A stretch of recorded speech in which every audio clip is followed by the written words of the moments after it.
Hello and welcome to all our viewers joining us on this interview. Today we have with us Dr. Tenzin Pasang. He is the principal of Dalai Lama Institutes of Higher Education. Sir is running an administrative function like this, where he's running an entire institute. But the accolades that this man has gathered goes much beyond. Sir finished his PhD in physics from Mysore University in 2014, and Sir has published multiple research papers. The part that intrigued me the most, and I'm sure the viewers also will like to delve deeper into that, is that Sir took that initiative of connecting the contemporary modern sciences with the Buddhist life sciences, and talking about spirituality and meditation, etc.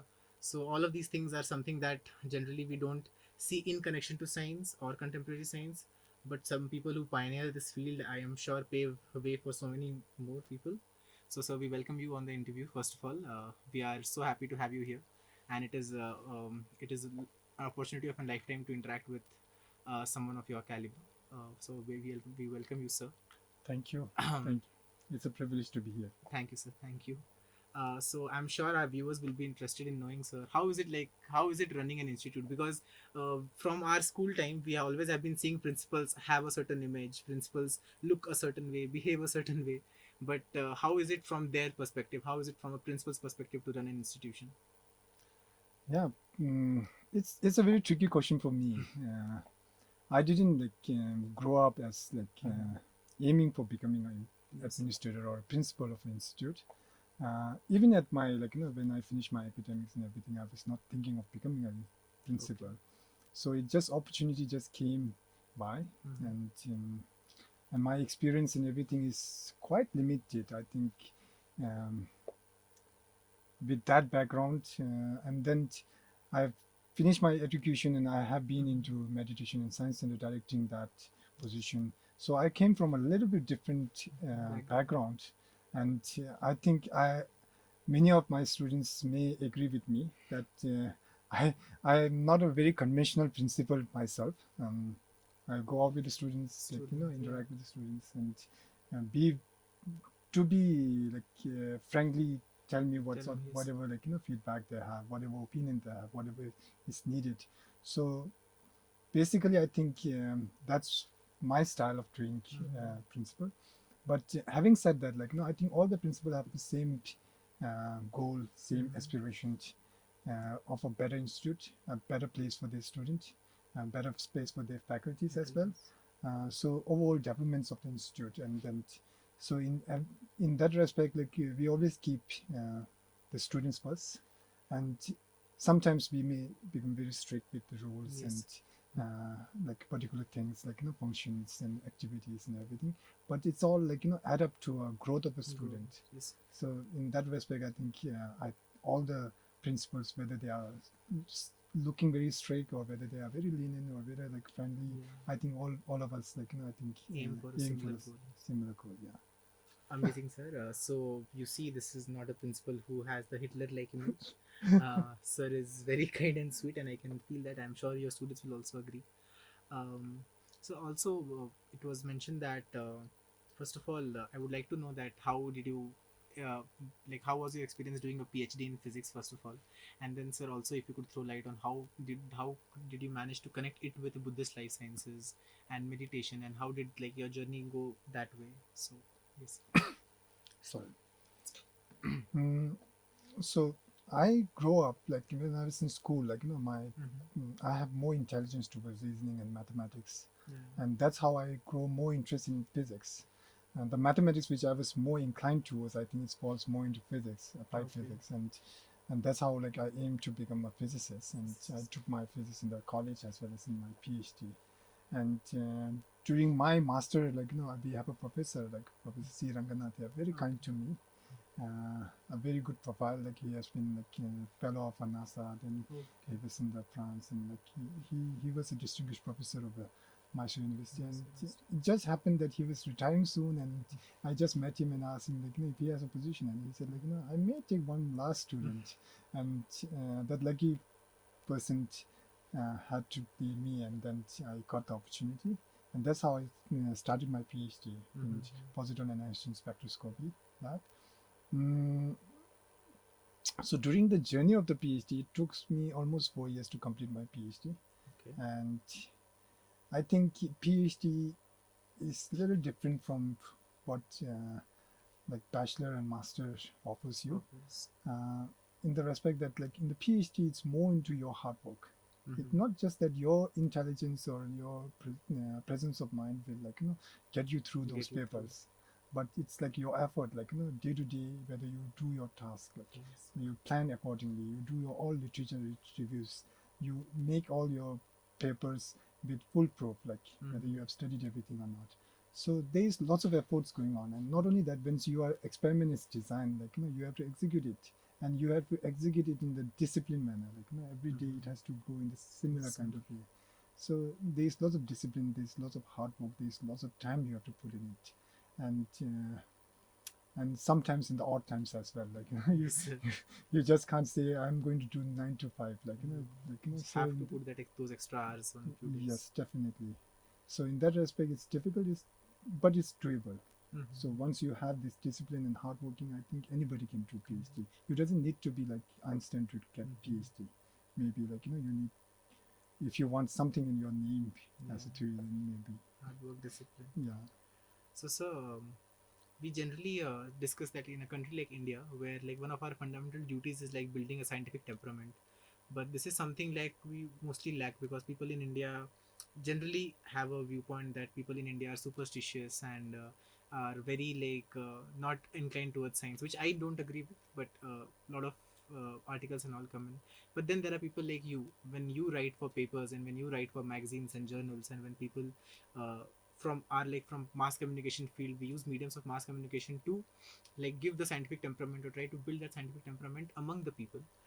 How much do you think, sir, this interdisciplinary like the how important is this interdisciplinary role that any field, if combined with mass communication, and if it reaches the right audience, it can create a like major impact. So, do you think that the role of mass media and communication with respect to any field is there or not? Yeah, I think in mass communications, I think plays a very important role in any kind of discipline, and then Mm-hmm. especially so in science, Yeah. especially when like when a scientist or a researcher write the paper that are so technical that I don't think like Yeah. mass people can understand that. Yeah. Even like if you are from a different discipline of the science, Science. like you won't may not understand Mm-hmm.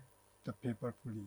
So to understand those papers, I think you have to be in the specific discipline and you need to have a specific training for that. In that respect, like when these results come out, like general people, like public can only understand if there is like a translator kind of. Translators. So I think that translator can be the mass Mass communication, media. like communication of science, you can It's say, like you like connect one field to the mass common people, common and that people. role is played by mass Yeah. communication. So Mm-hmm. now like if you say like particular thing, like or like okay, like the green vegetables contain vitamin A, which is generally known now, like Mm-hmm. it's generally known because I think mass communication has come Has through. occurred. If it is being written in the scientific terminology, I don't think like people can understand those people. So in that respect, like many new theories comes out, and there Mm-hmm. are like some of these theories are like opposing each other in many Opposing ways it. as well.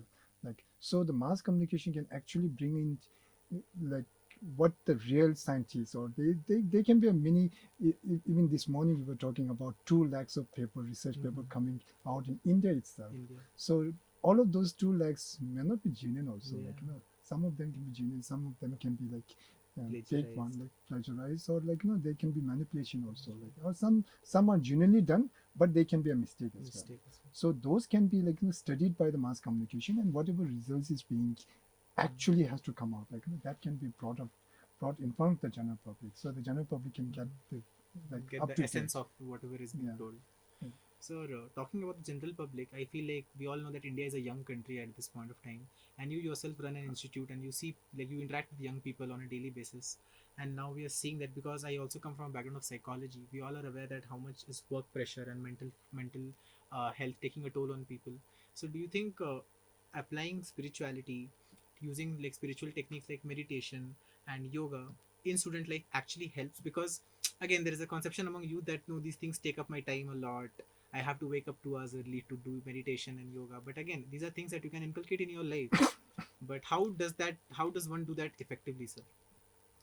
So one is spirituality. When you said like, no, I Mm. think it's the right term. Like, no, we don't need to go into the religion, Yeah. because religion is more faith driven, Yes, and sir. spirituality is more reasoning out of Reason. there. So when you talk about meditation, when you talk about yoga, and I don't think it has to be done for 2 hours stretch. Mm-hmm. You don't have to wake up early, and you just need to be in between your work. You just take out time, like, 10, 15 minutes. You can do your meditation. That will relax you yourself, relax your body, and then align your thoughts as well. So, spirituality and meditation, when we talk about, it doesn't has to be come from a traditional knowledge only. It Mm-hmm. does come from the traditional knowledge, but nowadays there's lots of like interdisciplinary research where, like, scientists, many of the scientists has proven that meditation can be benefit for yourself, like, your physical well-being, Yeah. your mental Exactly. Physical well-being. and psychological. Yeah. So it's not something which is like now stays in, like, somebody or somewhere from like up there Okay. said that, like, it just come as a actually common knowledge now. It's become a secular now. Yes. So in that respect, like, if you believe in science, like, you doesn't need to believe in any faith. If you believe in science, then actually these things helps. Uh, you heard it from Sir himself. Sir, to end the interview, we'll like you to give a closing statement, and I would like the closing statement to be something that inspires our audience. And I would like to ask that, sir, can you please tell us one incident from your life that, or one advice that you got from any professor or person that you will want to pass down to some people through our medium? Yeah. Mm, so I have spent part of my life in meditation and science center, Mm-hmm. where I was a director, and I've been collaborated with. I'm not the initiator of any of these things. I've been part of that, like, Okay. and so there have been lots of like traditional knowledge, especially in India, Nalanda University, Nalanda traditional knowledge, Yes. which I represent. Um, so there's lots of goodness in that. Like, now many of the scientists, especially if I take out the name like Richard Davison, like from Wisconsin University, when he meets His Holiness the Dalai Lama, Mm-hmm. and when he presents his papers and everything, His Holiness just asks one question: why you are concentrating on only on negative emotion? Can't you concentrate on positive emotion?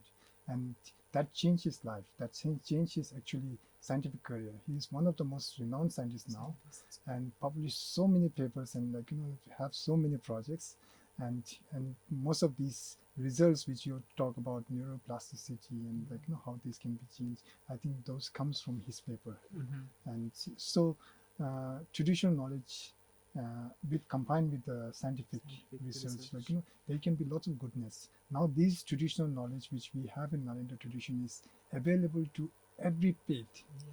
because whether you're like Christianity, whether you are Islamic, like, Yes. you believe in science. We all take Exactly. paracetamol for headache Headache. because science says so. Just like that, now we all do meditation Mm. for our like well-being because science says so, Science not is the religion. So that's something which we can focus on. focus on. And then from one incident of my life, like, since we are talking in the college and young people, Mm. like, when I was like joining my college, like, I had a letter from one of my senior Okay. who was like, who happened to go for PhD in Australia, and Oh. then he was like kind of a role model for me, and like, Mm-hmm. and he wrote me saying at the very line, he was saying, he wrote lots of things, struggles of his life and how things has been going, and, like, many things, but at the end he said the good thing about life is, like, it's all about learning, learning, learning, and you never stop learning. So that's something I think has a big impression on me. I think everybody should think that life is all about learning, actually. Whether you are doing job, whether you have like achieve a position, you are still a learner. Still learning. Thank you. Thank you so much, sir. I feel like whoever has watched this interview till now will have taken a lot of learnings. And again, the learning is to keep learning and never stop. Never stop being a student of whatever field you are in. And as sir mentioned in between, focus on good feelings, good emotions than bad feelings and bad emotions, because optimism is not going to harm you. Let's all hope like we find mentors like sir, and we get to speak to him in the future as well. Sir, I am honestly elated at the thought of having this was I was elated at the thought of having this interview, but now after having to talk to you, I feel like I've learned so much in the past whatever time that we spoke. And thank you so much, sir. I am sure people will take home a lot of learnings, and it was a fun and educational session for everyone. Um, Thank you. thank you for joining. So,